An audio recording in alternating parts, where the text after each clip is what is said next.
Hola, cinéfilo. Dolorosamente, aún no son muchas las mujeres que han logrado dirigir un largometraje de ficción en Cuba, aunque cada día aparecen con más fuerza en todas las especialidades artísticas y técnicas dentro del cine. Mucho esfuerzo de buenas voluntades costó, por ejemplo, que hubiera féminas operando la cámara o dirigiendo la fotografía de nuestros filmes, o grabando incluso y procesando el sonido. Hoy ya es habitual encontrarlas en esos roles, como también ha sido usual desde hace mucho verlas dirigiendo cortometrajes y documentales. Hoy nos visita en el set de entrevistas una creadora que transitó de la televisión al cine y ya pudo dirigir su primer largometraje, además de cumplir importantes funciones de dirección en la televisión y en la ONIAC, y de haber contribuido en la formación de nuevas generaciones de artistas con su labor profesoral. Voy a dejar que sea Martica quien te diga el nombre de esta realizadora, y te recuerdo que después que veas y escuches el comentario de Joel del Río sobre una película de estreno, yo regresaré para resumir el programa y despedirte.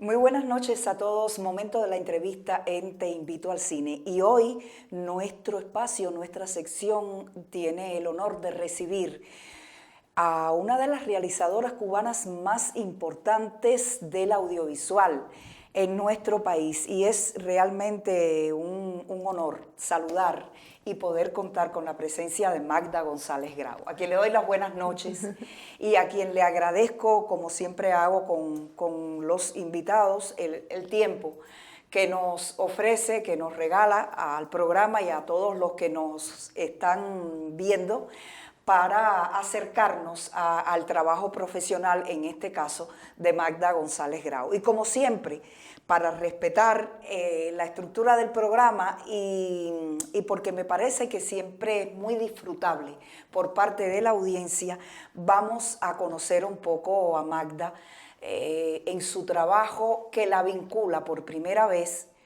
al mundo del audiovisual. Entiéndase, el audiovisual en sentido general. Sobre todo sabiendo que Magda González Grau es filóloga, es graduada de Artes y Letras en la Universidad de La Habana, de Filología.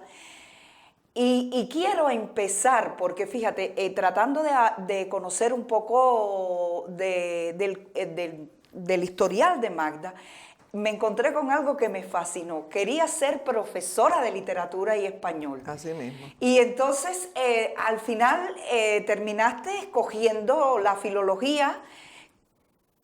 Y háblame un poco de todo esto y de la importancia como punto de partida para un desarrollo profesional después. Sí, sí. Bueno, yo desde chiquitica quería ser maestra. Eso sí estaba claro para mí.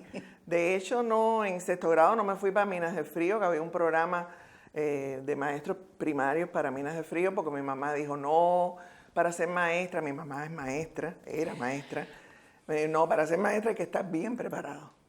Y ahora mismo tú tienes nada más que sexto grado, así que tienes que prepararte y pasar y llegar a la universidad. Recorrer un camino. Exactamente.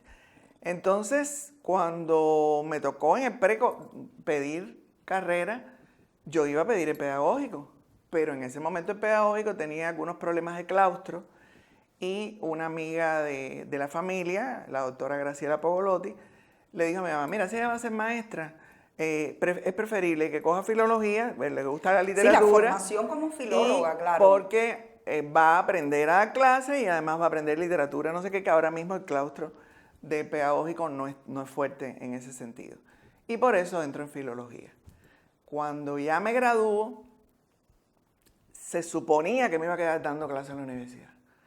Pero por circunstancias de las que no quiero hablar, pero que eran, es decir, mi plaza se la dieron a otra persona y de pronto yo era, para donde iba era asesora de la Casa de Cultura de un municipio. Dije, no, eso, asesora, nunca me ha gustado ser asesora, porque a los asesores muchas veces no se les hace ningún caso. Entonces, a mí me gusta que me hagan caso. Y entonces dije, no, ¿qué va? Y sale un curso de subtitulaje en la televisión cubana, porque se iba a abrir el departamento de subtitulaje en la televisión que cubana. consistía en Aprender a hacer subtítulos de las películas extranjeras. Y como quiera que sea, tenían que ser graduados, saber bastante de gramática, de español, porque había que traducir, aunque claro, tradujera otra persona, pero había que de alguna manera sintetizar para que estuviera en tiempo. No sé. Bueno, me encantó eso. Y era una práctica idiomática bien bonita. Exactamente. Y entonces entré en el departamento de subtitulaje en el ICRT. Ahí también había una cosa que era más complicada, que era el doblaje, donde ya entraba la dirección de actores. Claro. Y empezamos a incursionar en el doblaje y me encantó ese tema de dirigir. De manera que esa es tu primera experiencia dirigiendo actores. Exactamente. Qué bien, ¿no? Y te puedo decir que la película con la que yo me gradúo o me evalúo de directora de doblaje era una película húngara.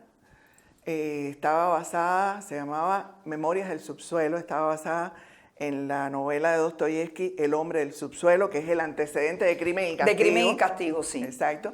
Y era húngara, y esa novela es muy existencialista, porque es todo... y los húngaros habían hecho un gran monólogo en húngaro, donde había un hombre en primer plano que decía, yo soy un desgraciado, tengo 40 años, pero tener 40 años es indecente y todo con una carga existencial tremenda. Pero además era primer plano, hablando húngaro, que el que sabe húngaro sabe que es... Sí. Y yo decía, bueno, ¿esto cómo yo lo llevo ahora al español? Y me acuerdo que me puse con el doblaje para que de verdad esa cosa que se llama lip sync se pareciera a lo que yo iba a decir en español sin traicionar a Dostoyevsky, por favor. Lo cual es una responsabilidad de ese oficio, de esa especialidad tremenda. Y la otra cosa es qué actor lo hace. Y en ese momento estaba Rudy Mora padre, hacía doblaje, era muy buen doblador. Yo dije, con Rudy, porque la voz esa que tenía Rudy de barítono, yo dije, vamos. Y me llevé a Rudy a la moviola. No, eso. Porque además era en moviola con pedacitos de loop. Y le dije, vamos. Y entonces los dos estudiamos la obra de Dostoyevsky, los dos empezamos a entrar en esa psicología y grabamos el doblaje. Esa obra, se suponía que a mí me daban el último nivel de doblaje porque yo estaba empezando. Estabas empezando. Sin embargo, un tribunal donde estaba, para mí es un honor, Tomás Gutiérrez Alea, vio la película y dijo, no, pero aquí hay un trabajo de dirección de actores, no sé qué, y en vez de darme el tercer nivel, me dieron el segundo nivel. Así que eso fue para mí un premio. Un premio absoluto. Porque además, cuando a mí me dieron la película, yo me viré para que me la había dado y le dije, pero usted quiere que a mí no me evalúen. Sí, me dijo, claro. no, si te queda bien, va a ser un baño de... Si te queda bien, te coronaste. Y realmente quedó bastante bien. Eso nos acerca a una temática en esta conversación que sería importante abordar, porque de alguna manera te tiene que haber tocado el tema de la adaptación literaria en el trabajo, ya sea como guionista, como realizadora, el vínculo con la obra literaria y con la obra o con el guión escrito ya sobre una temática y una circunstancia determinada. Pero esta cosa de enfrentarte a la adaptación literaria, que me encantaría saber tu opinión profesional al respecto. Para mí está claro, Hay literatura que se puede adaptar al audiovisual y hay otra que Y eso no. es lo primero, yo creo que es la primera Exactamente, consideración. Exactamente. Hay otra que no. Que no. Porque es demasiado narrativa. Pero lo que sí está claro es que cuando vayas a adaptar, no puedes traicionar las esencias. Claro. Si no traicionas las esencias, tienes suficiente libertad como para llevar un lenguaje al otro, pero sin traicionar las esencias. Entonces, a veces yo veo adaptaciones que yo digo, bueno, el que hizo esta adaptación se preguntó qué quería el autor cuando escribió esta obra, y me parece que no, porque a veces traiciona. De manera que esa ha de ser una premisa Por para supuesto. cualquier director que trabaje. Adaptaciones, por supuesto. Es decir, Porque una cosa es adaptar y otra cosa es hacer algo inspirado en. No, que entonces, bueno, ya eso es otra. no, pero inspirado igual. Inspirado Mira, igual. de A ver. hecho, si tú quieres hacer tu obra, haz tu obra independiente y es original. Pero si tú vas a coger algo de un autor preexistente o de una obra preexistente, respétala, me parece que es fundamental. De hecho, en la ley de derecho de autor, si tú haces ese guión, hay un % que le toca al autor de la obra preexistente, por algo es, entonces no lo traiciones. Claro, claro. Y yo me imagino que hubo una parte de tu paso ya como una trabajadora profesional del medio que tú estuvo muy vinculado a este tipo de procesos. Realmente, fíjate, cuando ya fui directora, me gustaba mucho el espacio de cuento, que como jefa Claro. de redacción realmente lo revivimos, y entonces había que hacer eso, ¿no? Porque hay un momento en que tú pasas a ser jefa de redacción. Sí. Cuéntame de ahí. A ver. Bueno, a ver, del doblaje paso a la dirección. A la dirección. Y además pasó de una manera muy simpática, porque yo estaba doblando Las Honradas, la telenovela que se hizo de Las Honradas, o la adaptación de Las Honradas de Miguel de Carrión. Había escenas que había que doblar. Y yo empiezo, como directora de doblaje, a doblarla. Y claro, ahí estaba Broselianda Hernández, estaba César Évora, y yo me acuerdo que yo le decía, no, pero acuérdate que esto, y por aquí, míralo como lo hiciste, para que, y lo puedes mejorar. Y el director, que era Jackie Ortega, me ve en esa faceta y me dice, yo estoy preparando el año que viene, la novela del año Que que era viene. algo a lo que quería llegar absolutamente. Y me dice, ¿quieres irte como asistente de dirección? Claro. Y yo le dije, déjame pensarlo, porque era un cambio completo, ¿no? Yo dije, bueno, ok, porque ya era otra faceta. Y me fui al año que viene, empecé como asistente de dirección y en el mismo proceso de realización me ascendieron a directora. No me pagaron como directora. Está bien, pero bueno. Pero me ascendieron como directora y aprendí muchísimo. Ahí fue donde me enfrenté a un trabajo de cámara, me enfrenté con un equipo de realización. Fue difícil, siempre lo digo, porque en ese momento, ya no tanto, los equipos de realización eran muy machistas y entonces yo me enfrentaba todos los días a un examen. Los camarógrafos, que después fueron mis amigos y todo, pero al principio, y esta. Bueno, a ver, directora, ¿dónde pongo las cámaras? Y te sometían a pruebas y a eso Todos es los complicado. días. Yo sabía cuando yo llegaba a mi casa que yo tenía que estudiarme el plan del siguiente día, porque al otro día, cuando amaneciera, yo iba a estar sometida a un examen. Pero bueno, yo creo que pasé el examen. Y ellos se incorporaron y me aceptaron finalmente. Para ti el saldo de haber participado de la dirección de una telenovela. Por favor, aprendí de todo. Claro. Con Cheito se dividió el equipo en Héctor y Jackie en estudio y Cheito y yo en exteriores en medio del periodo especial. Era bien difícil.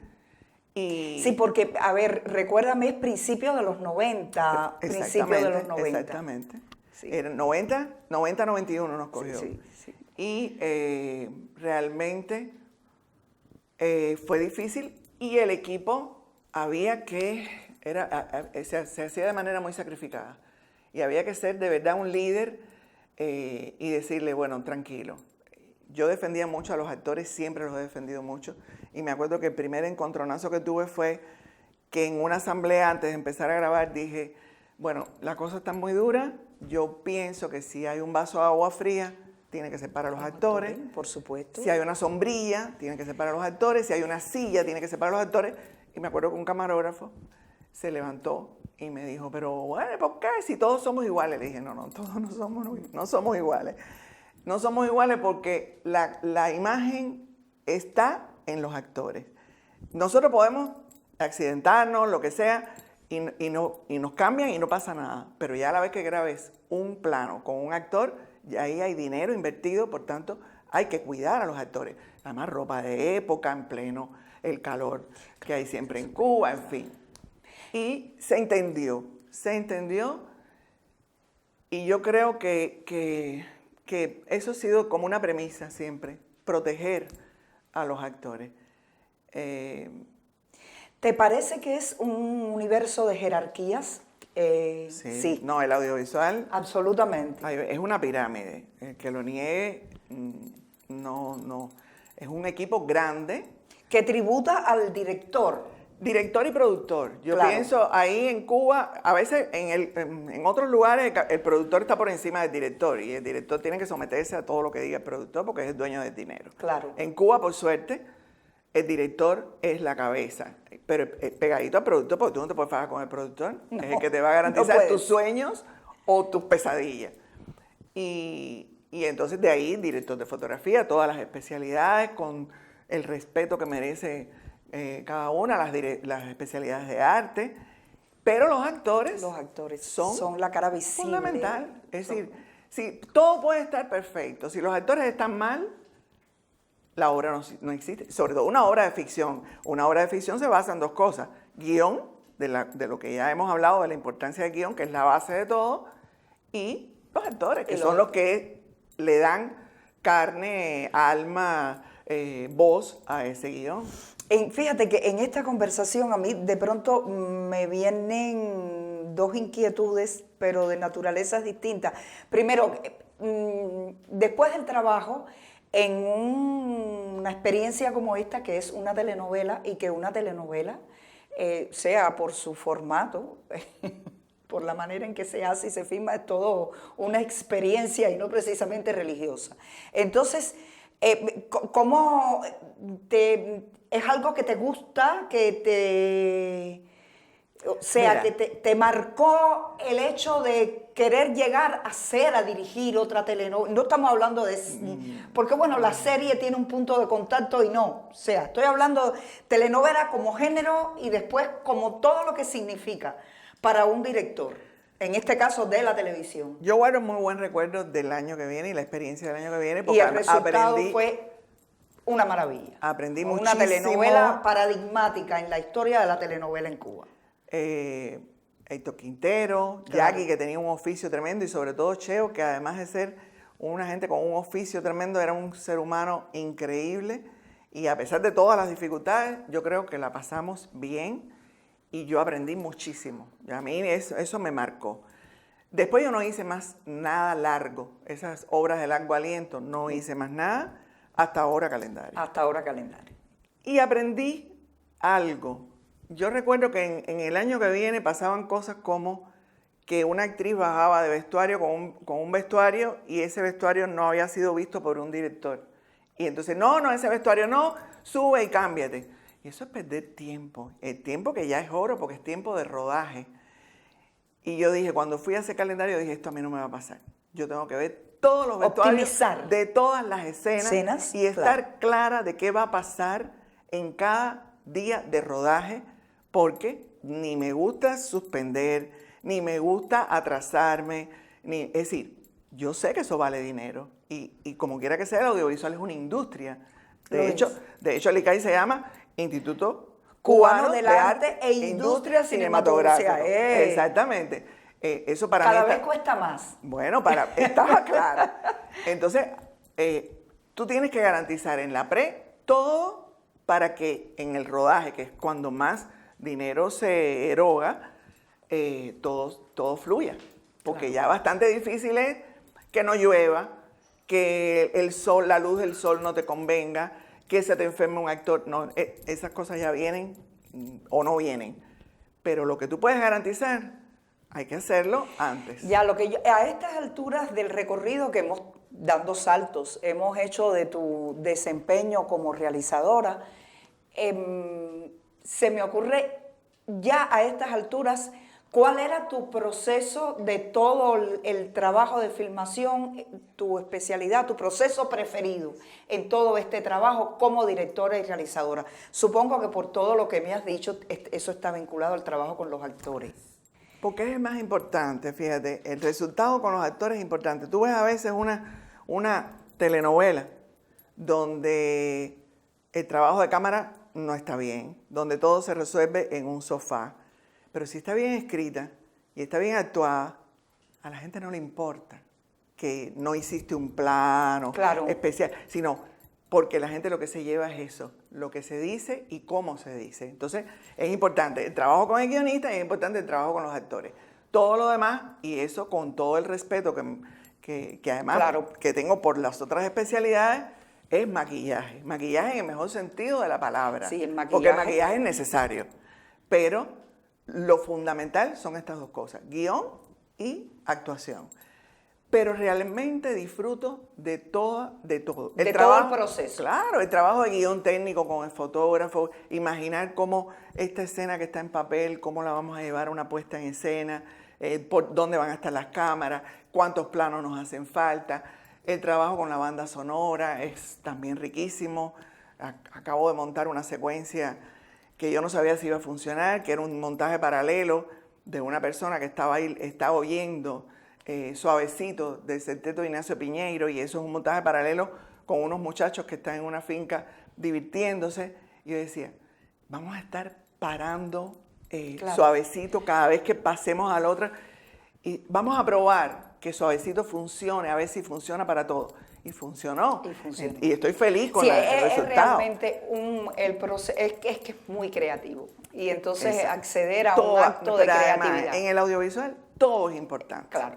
Todo. Claro. Desde el guión hasta el momento en que ya se lo entregas al que va a transmitirlo. Claro. Es importantísimo. Y yo creo que como director uno tiene que estar en todos los procesos. Todos. No es especialista, porque yo digo, no se puede ser especialista de todo, eso es Leonardo da Vinci. Pero sí saber pedir y sí saber aceptar lo que me dan los especialistas. O no, aceptar o no. Magda, vamos a hacer un alto, si me lo permites. Como siempre sucede, llega el momento en que se acaba el tiempo y siempre sucede que es en el mejor momento de esto que estamos compartiendo. Entonces la propuesta es encontrarnos la semana que viene y seguir hablando de tus experiencias como realizadora y de todo tu trabajo en el audiovisual cubano. Y entonces nos vemos la semana que viene. ¿Es posible que una película ensalce o haga loas al heroísmo de los que participan en una guerra y al mismo tiempo pretenda denunciar la crueldad o la inhumanidad de esa contienda? Bueno, parece que sí es posible a juzgar por los comentarios que me he leído sobre Comandante, una película recién estrenada en el Festival de Venecia con todo el éxito, formaba parte de la representación italiana y usted sabe que todos los festivales, no es solo en La Habana, para que los críticos se contengan la lengua antes de hablar de cosas que no es necesario criticar, habiendo tantas que sí es posible criticar. Lo que quiero decir es que cada festival ala la brasa para su sardina y por supuesto la representación italiana en Venecia es considerable. Y parte de esta representación italiana, igual que la cubana, es importante en el Festival de La Habana. Entonces, parte de esta representación italiana en Venecia fue Comandante. Comandante trata sobre alguien que tenía ese grado militar durante la Segunda Guerra Mundial. Un personaje real, por cierto, que comandaba, eso mismo, mandaba en un submarino. Y por tanto la película tiene en su imagen, en su concepto, en su puesta en escena, muchísimos parecidos con una película alemana que también ocurría en un submarino que se llamaba El Bote. Excelente película, de allá de los años 80. Y tiene que ver también, qué sé yo, con 20.000 leguas de viaje submarino y todas las películas que la gente anda están inmersos en una contienda y están dentro de un submarino. Lo importante de Comandante respecto a la primera el razonamiento que hicimos al principio es que precisamente trata de todo el tiempo ensalzar el heroísmo de este comandante, de este personaje real que tuvo una actitud heroica en la Segunda Guerra Mundial, y por esta vía la película se acerca a muchísimos cines del realismo socialista, soviético, polaco, a películas de Andrzej Wajda, y más que eso, también algunas películas cubanas, cuyo título no digo ahora porque no viene a cuento, pero las puedo decir también, si me invitan a ello, pero no viene a cuento en este comentario. Y también se parece a películas de Spielberg, que siempre ha estado muy próximo al realismo socialista, aunque algunos espectadores se empeñan en negarlo, como La lista de Schindler o Salvar al soldado Ryan. Son esas películas que hablan del héroe epónimo que está en medio de la contienda, es un hombre que se sacrifica por los otros y todas estas cosas que vimos en tantísimas películas soviéticas, algunas excelentes y otras dignas de ser quemadas desde las matrices, vaya. Pero eran algunas, había otras que eran divinas. En fin, el caso es que Comandante entra dentro de este tipo de películas en una zona de la película. Hay otra zona en la que juzga la guerra como un fenómeno absolutamente inhumano, cruel, donde cada persona que está implicada no es nada más que una cifra y va a ser parte de eso, de una cifra de víctimas o de los que se salvaron en la batalla tal, de tal nombre, el día tal de 1940 y tantos.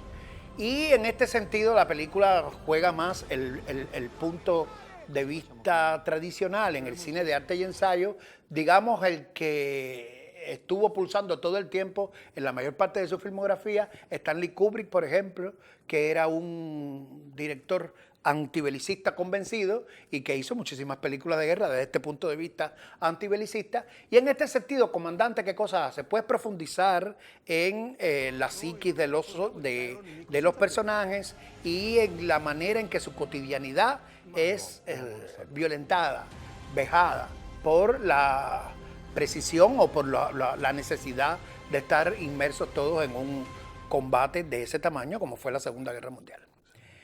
Comandante entonces es una película contradictoria, aunque eso sí es una película importante y que se parece a muchísimas que hemos visto ya, pero ella misma tiene su propia entidad y su personalidad artística muy válida. La estoy recomendando desde ya, debe ser una de las mejores películas del año 2023. Así que aquí se le dijo antes de que llegara.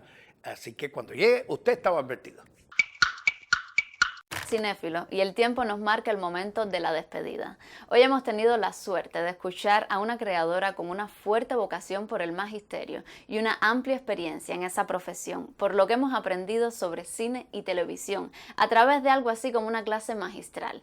Y precisamente ese, Clase Magistral, es el título de uno de los telefilmes de Magda González Grau, de los que estará conversando con Martica la próxima semana, por lo que te aconsejo que regreses el próximo viernes a nuestra cita habitual, siempre a la misma hora y por el canal educativo. Regresa, así continuarás aprendiendo sobre el mundo del audiovisual y me darás la oportunidad de decirte una vez más, te invito al cine.